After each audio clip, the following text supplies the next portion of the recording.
kanino ba ang batas na sinasabi nila? Para kanino ba ang batas na nilikha? Ang batas nga ba ay para sa lahat o para lamang sa mga taong maraming pera? Okay, magandang araw po sa inyong lahat, mga minamahal ko mga kababayan. Anumang oras na mapapanood po ninyo itong ating programa.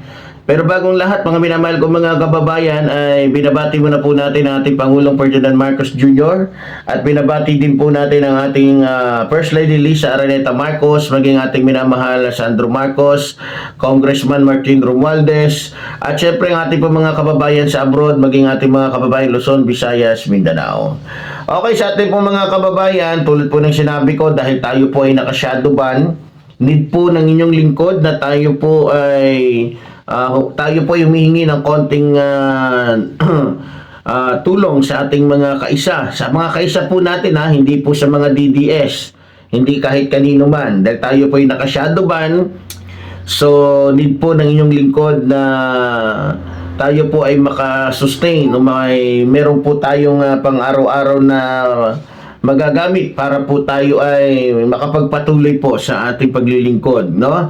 Dahil wala po tayong kikitain dahil tayo po ay naka-shadow ban.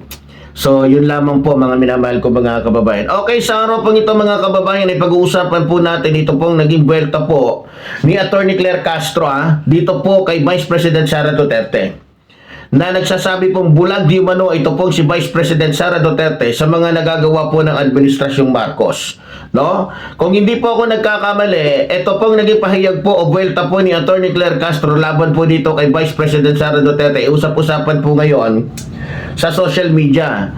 Dahil ito pong naging pahayag po ni Attorney Claire Castro dito po kay Vice President Sara Duterte, mga kababayan, kung hindi po ako nagkakamali, ay tila mas matalim pa po sa bagong hasa na espada, na kung saan po ito pong naging pahayag po ni Attorney Claire Castro ay talagang may mga punto po at patama po sa mga naging pahayag po ni Vice President Sara Duterte. Kung hindi po ako nagkakamali mga kababayan, ang pinagmulan po nito o pinagmulan po ng usaping ito, mga minamahal ko mga kababayan, ay nag-ugat po sa mga pahayag po ni Vice President Sara Duterte na nagpapahayag po ng kanyang pag-aalala di umano tungkol po sa magiging kinabukasan ng Pilipinas sa darating na 2028, no?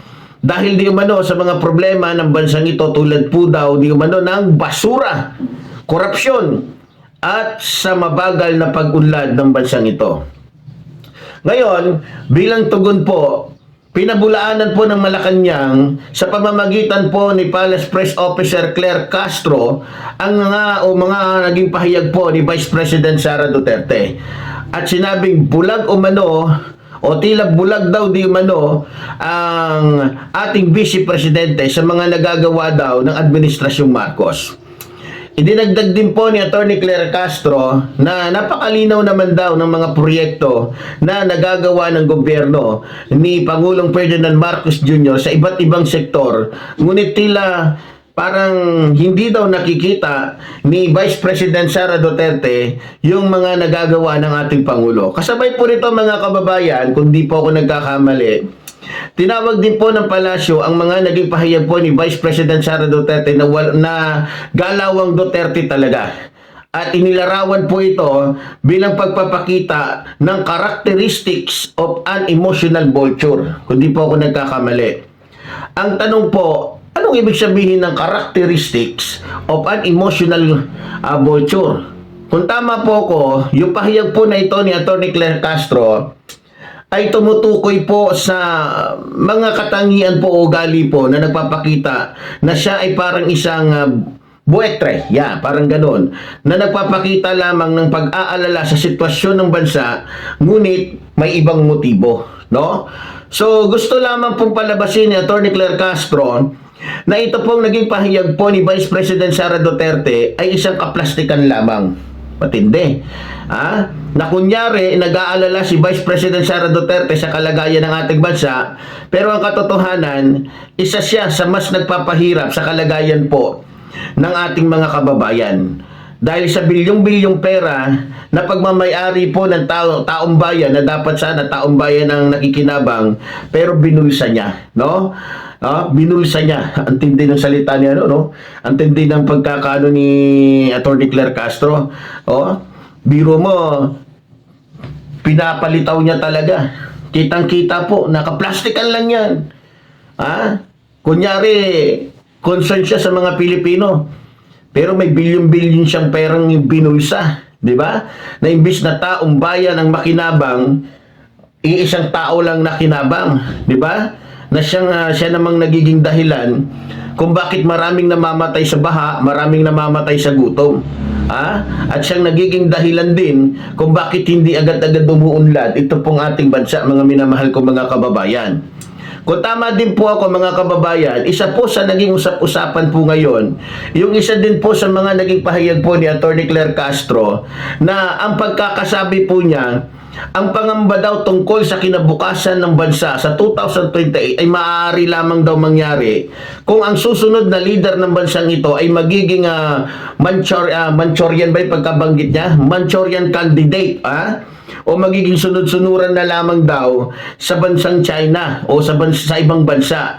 Binanggit din po ni Attorney Claire Castro yung naging pahayag po ni dating Pangulong Rodrigo Roa Duterte na posibleng maging probinsya ng ibang bansa ang Pilipinas. So yan po yung isa sa mga isinunod niyang mga pahayag, no? So kung tama po ako, yung tinutukoy po siguro dito ni Attorney Claire Castro yung sinabi po ni dating Pangulong Rodrigo Roa Duterte na kung gusto nyo, gawin na lang natin probinsya ng China, yung Pilipinas. Yan kung di po ako nagkakamali, base po sa akin naaalala. Alam niyo, sa totoo lang, kung ako po ang iyong tatanungin, mga minamahal ko mga kababayan, tungkol po sa usaping ito, kung ako po ang iyong tatanungin, tungkol po sa mga naging pahayag ni Vice President Sara Duterte, ang masasabi ko lang po sa kanya at maging sa ating mga kababayan kung talagang nag-aalala siya sa kinabukasan po ng ating bansa at gusto niyang lumaya ang bansang ito sa kahirapan, kaguluhan, patungo po sa tunay na kaunlaran o pagbabago, nakakahiyaman po sabihin kay Madam Vice President, dapat siguro ngayon pa lang, magdesisyon na siya na bumaba sa kanyang pwesto bilang Vice President ng ating bansa. Na kung saan, wala naman siya nagagawa bilang pangalawang Pangulo ng ating bansa, di ba? Kaysa sayangin niya yung pera ng taong bayan sa kanyang paglalakwatsa papunta sa ibang bansa, o gamit yung pera ng taong bayan papunta sa ibang bansa, para hindi po magmukhang katawa-tawa o magmukhang ewan sa harapan po ng ating mga kababayan, ito pong si Vice President Sara Duterte, mas mabuti po siguro na bumalik na lamang siya dun sa Davao. Kasi kung mananatili po siyang ganyan, gumagawa siya ng mga kwento para lamang sirain yung iba, maghulos dili po siya mga kababayan. Dahil kita naman po ng taong bayan kung sino yung salo, trapo, anay sa bansang ito na nagpapahirap po sa taong bayan o sa mga Pilipino. Sa totoo lang po, alam po ni Vice President Sara Duterte, ito medyo mahanghang po itong sasabihin ko sa kanya. Medyo gusto ko lang siyang, kasi gusto kong magising sa katotohanan. Sa totoo lang mga kababayan, alam po ni Vice President Sara Duterte sa sarili niya na isa siyang traidor. Alam niya sa sarili niya na isa siyang traidor. Alam ko rin na alam din niya sa sarili niya na isa siyang magnanakaw at sinungaling. At mas lalong alam ko na alam din niya na wala siyang kakayahan na maging vice presidente ng bansang ito at lalo na sa pagiging isang pangulo. Ngayon, ba't ko po ba nasasabi ito mga minamahal ko mga kababayan? Ba't ko nasasabi ito sa ating vice presidente? Kasi una, may problema po siya sa pag-iisip. Tama? May problema rin po siya sa kanya pong pag-uugali. Kitang-kita naman po natin, nasaksihan po natin yan. At higit sa lahat, may problema din po siya sa kanya pong pagkatao. Ngayon, para hindi po lalong maggit-git sa galit yung taong bayan sa kanya, simple lang po ang payo ko sa kanya, mga minamahal ko mga kababayan. Habang kaya pa pong pigilan ng taong bayan yung kanila pong mga emosyon, galit laban po dito kay Vice President Sara Duterte, habang maaga pa, magkusa ka na, Madam Vice President. Magkusa ka na bumaba at lumayas ka. papunta dun sa umuwi ka na dun sa Davao. Ngayon, kung nakikinig ka, Madam Vice President, isa lang ang masasabi ko sa iyo. Ha? Kung nakikinig ka man ngayon, Madam Vice President, isa lang ang gusto kong ipahayag o iparating sa iyo. Huwag ka nang magkunwari. Yan lang, huwag ka nang magkunwari. Huwag ka na ring magdrama. Ha? Huwag ka na magkunwari, huwag ka na magdrama. Dahil kilalang kilala ka na po ng taong bayan. Mula ulo hanggang ingron mo. Ha? Kilalang kilala ka na ng mga Pilipino kung ano at sino ka talaga. Dahil ilang beses mo nang ipinamalas sa taong bayan yung masama mong pag-uugali na meron ka. Alam na rin ng taong bayan, alam na ng lahat maging ng buong mundo kung paano kayo magbanta sa buhay po ng ibang tao. Kaya huwag ka nang magpanggap na parang isang anghel dahil mas naging malinaw sa mata at tumatak sa isipan ng mga Pilipino ang yung mga naging malademonyong pag-uugali. Huwag kang umasta na para kang merong tunay na pagmamahal sa bansang ito. Ha? Dahil alam ng lahat na kasabwat kayo ng bansang China sa pananakop ng ilang mga teritoryo sa bansang ito.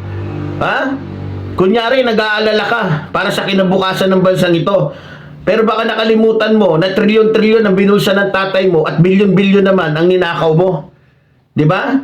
Kaya please, Madam Vice President, tama na. Ha? Tama na ang pagdadrama mo.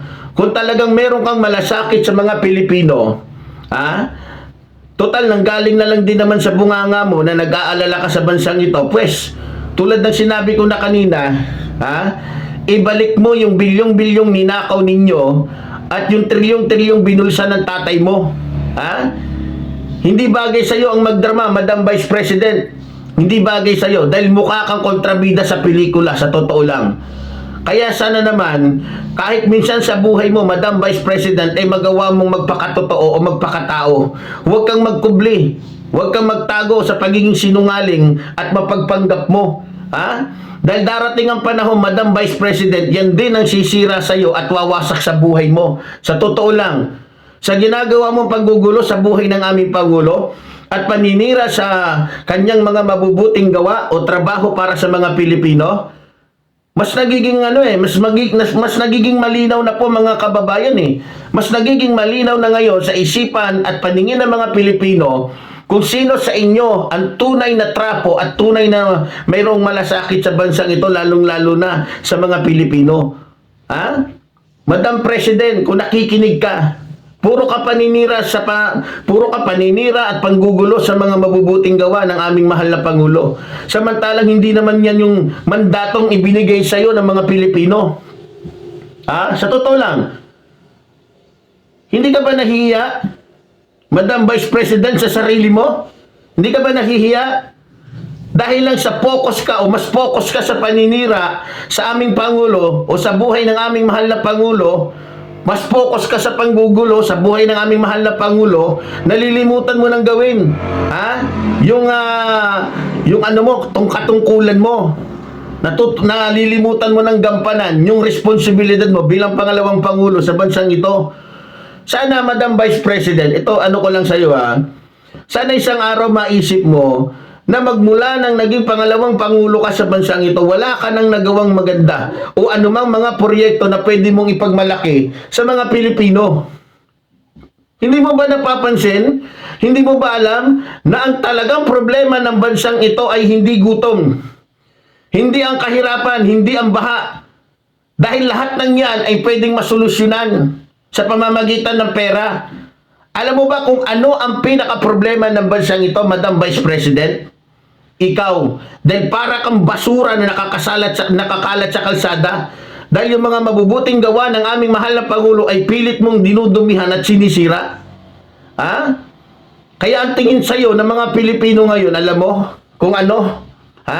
Madam Vice President, isa kang anay na sumisira sa magandang hangarin ng Administrasyong Marcos. Yan ang totoo. Isang anay na punong-puno ng inggit at galit. Dahil hindi mo kasi kayang gawin yung mga nagagawa ng aming mahal na Pangulo.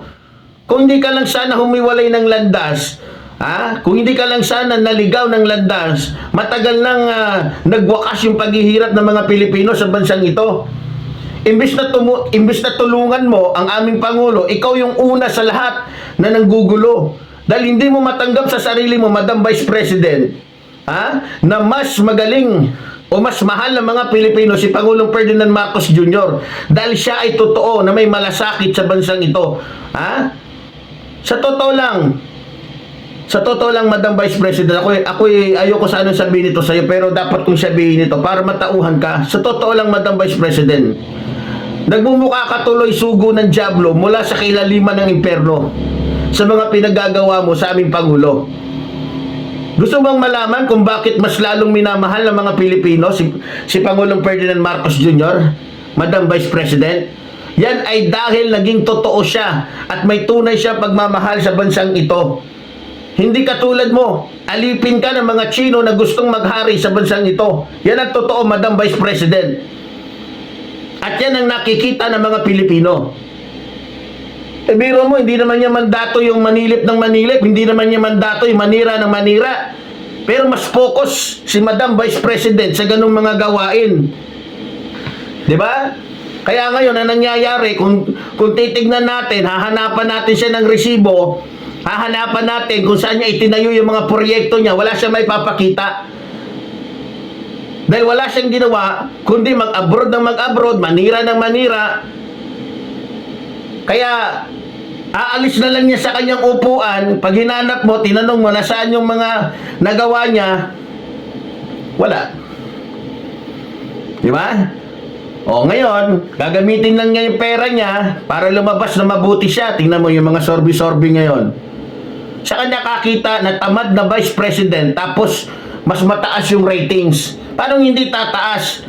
Yung iba dyan na mga nagre-ratings dyan, diba? Nababayaran na. Sinasamantala nila dahil kailangan ni Vice President Sara Duterte na kunyari mataas yung ratings niya.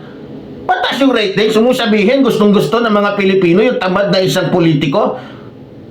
Hindi ako naniniwala dyan na gustong-gusto ng mga Pilipino yung walang ginagawa. Diba? Ngayon, tingnan nyo. Pag naglatagan tayo ngayon ng ebidensya, nagpakitaan tayo ng proyekto, 100%, marami tayong mailalatag at may papakita sa mga Pilipino. Eto, nagagamit ng mga Pilipino yung proyekto ni Pangulong Ferdinand Marcos Jr. Samantalang yung kay Sara, isang kwento. Diba? Kwento lang. Yan ang sinasabi natin. Kaya Madam Vice President, kung naging manghang man yung mga sinasabi ko sa iyo, hindi dahil sa may personal ako nagalit sa'yo. Dahil yan ang dapat mong malaman. No? Marami kang inililigaw. Ligaw ka na nga lang landas, inililigaw mo pa yung ibang Pilipino. Kaya nga sinasabi ko, para kang sugo ng dyablo mula sa kailaliman ng impyerno dahil para kang nandadamay. Parang gusto mong maraming mailigaw para marami kang kasama dun sa impyerno. Hindi naman namin papayagan yan. Diba? So ganun pa man, mga minamahal ko mga kababayan, tayo po'y patuloy na maglilingkod sa taong bayan at patuloy na makikipaglaban sa ating mahal na Pangulo dahil po siya ay tunay at tapat na naglilingkod sa mga Pilipino. So muli po, tulad po ng sinasabi ng inyong lingkod, mabuhay po ang ating inang bayan, mabuhay po nagmamahal sa ating inang bayan. Maraming salamat po.